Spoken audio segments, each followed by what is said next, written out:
Every day, it feels like we're bombarded with news about how artificial intelligence is going to totally transform our world, right? From curing diseases to driving our cars and managing our energy grids, you name it. But in today's explainer, we're actually not going to focus on what AI can do. Instead, we're diving straight into the source material to pull back the curtain on the hidden physical and very human reality behind all that magic. Listen to this quote from the documentary we're analyzing. Quote, "It's sort of like we've just discovered a new continent with 100 billion people on it, and they're willing to work for free for us." End quote. It's an incredibly jarring concept, isn't it? This grandiose utopian vision of limitless, autonomous digital labor. But as we're going to see, that promise of free work completely conceals a very different, very human reality playing out right behind our screens. So it really all boils down to this central question. Are artificial intelligence systems actually artificial, or are they built on literal blood and sweat? We're going to stop staring at the shiny end products on our phones and laptops for a minute and actually examine the raw human and environmental materials required to make them function in the first place. Part 1. The Myth of Autonomous AI. 430 million. Let that number sink in for a second. According to a World Bank report highlighted in our source, that is the staggering upper estimate for the sheer number of invisible data workers globally. I mean, when we think of AI, we usually picture brilliant engineers in these sun-drenched Silicon Valley offices, but the whole term artificial intelligence is kind of a brilliant marketing trick. The reality? It actually relies on hundreds of millions of human beings doing incredibly tedious manual work behind the scenes. This highly manual work is called data annotation, and it's incredibly mundane. If you want to teach a driverless car what to avoid, a human actually has to sit at a screen, look at an image, and meticulously draw boxes around footpaths, vehicles, and shrubs. An annotator in India actually shared how he sits there carefully clicking on an image of a penguin just to label the background as water, or outlining flames to label them active fire. Step by step, humans are pointing things out so the machine can learn. It is absolutely not magic. It's methodical, exhausting human instruction. Part 2. The Invisible Global Workforce. The source material draws a really sharp, frankly undeniable contrast between the billions of dollars being generated in Silicon Valley and what this hidden workforce actually takes home. For instance, in Finland, female prisoners perform data tasks for a mere 3 to 4 euros a day. In Kenya, outsourced workers make roughly 83 cents per evaluation, usually maxing out around $9 a day. It is a massive, massive financial disparity fueling these billion-dollar algorithms. And experts in the film argue that this isn't just some accident of globalization, right? These companies purposely target desperate populations. We're talking about crisis economies in the global south or refugees, like a Ukrainian woman working in Bulgaria just to support her daughter.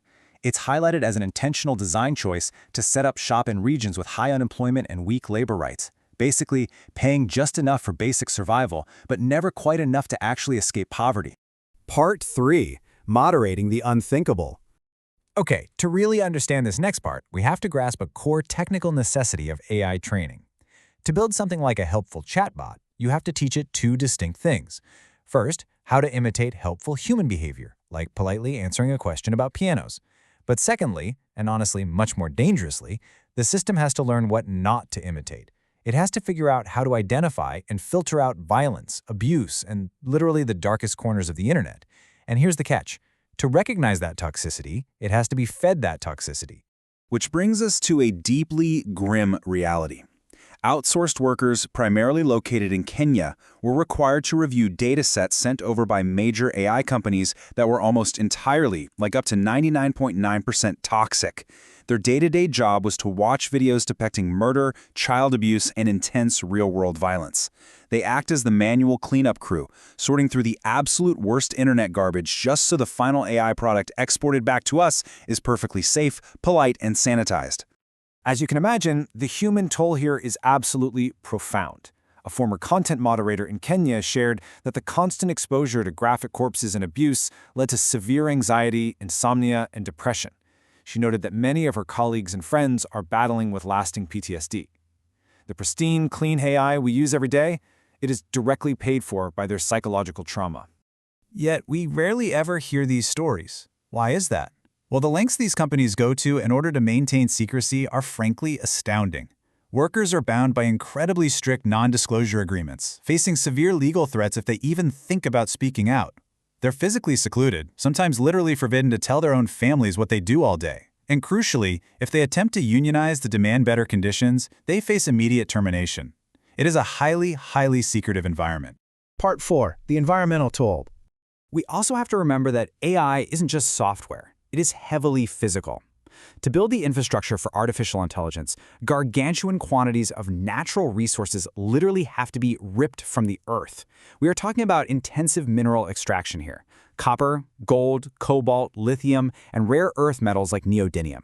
Add to that the massive amounts of water required to cool the systems and manufacture the chips, right alongside immense electricity demands. There's this fundamental misconception we have about the cloud. It is not some weightless, fluffy thing floating up in the sky. The cloud is actually a massive, incredibly loud, resource-hungry warehouse packed with physical servers. So every single time you ask a chatbot to write a funny poem, you are utilizing real-world water, land, and power. The documentary poses a really direct question here. Was that simple prompt actually worth the environmental cost? Part 5. The T.S. Skrill Ideology. So you might be wondering, how did the leaders of these tech companies morally justify this dual exploitation of both the Earth and vulnerable human populations? Well, the documentary introduces a cluster of philosophies that are highly influential in Silicon Valley, grouped under the acronym TCREIAL. A key component of this is long-termism. And look, it sounds exactly like science fiction. It's an elitist, futuristic vision that focuses thousands, even millions of years into the future. The ultimate goal? Using advanced technology to create immortal, super-intelligent posthumans that will eventually colonize the known universe. Now, here is where it gets highly controversial, especially regarding how it handles current real-world ethical dilemmas.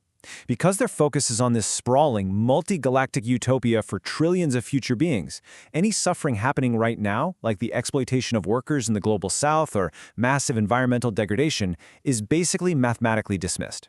As the source explains, this current harm is viewed as a mere molecule in a drop in the ocean. To the proponents of this ideology, the promised future is so magnificently good that it completely justifies cracking a few eggs today. And this exact mindset is what's aggressively driving the race to build AGI, or Artificial General Intelligence. AGI isn't just a smart calculator, right? It's defined as a system that equals or entirely exceeds the absolute best of human cognitive abilities across all domains. The belief in Silicon Valley is that once they build AGI, they can just delegate the whole task of creating that space-colonizing utopia to the machine. Experts in the film, however, warn that this completely ignores the historical reality that more technology usually brings way more, not less, risk. Part 6. The True Price. The documentary challenges this whole long-termist justification head-on. Instead of letting a handful of tech executives decide that the suffering of data annotators is an acceptable sacrifice for some theoretical future, we should probably ask the workers themselves, the actual people doing the grueling manual labor required to maintain this illusion of seamless autonomous AI. These tech giants are promising us an incredibly positive future for humanity. But if this technological paradise is currently being built on a foundation of immense resource extraction and traumatized human labor, what does that mean for the rest of us? After the workers, the mines, and the rivers are used up, who exactly will be the future victims fed into the belly of AI?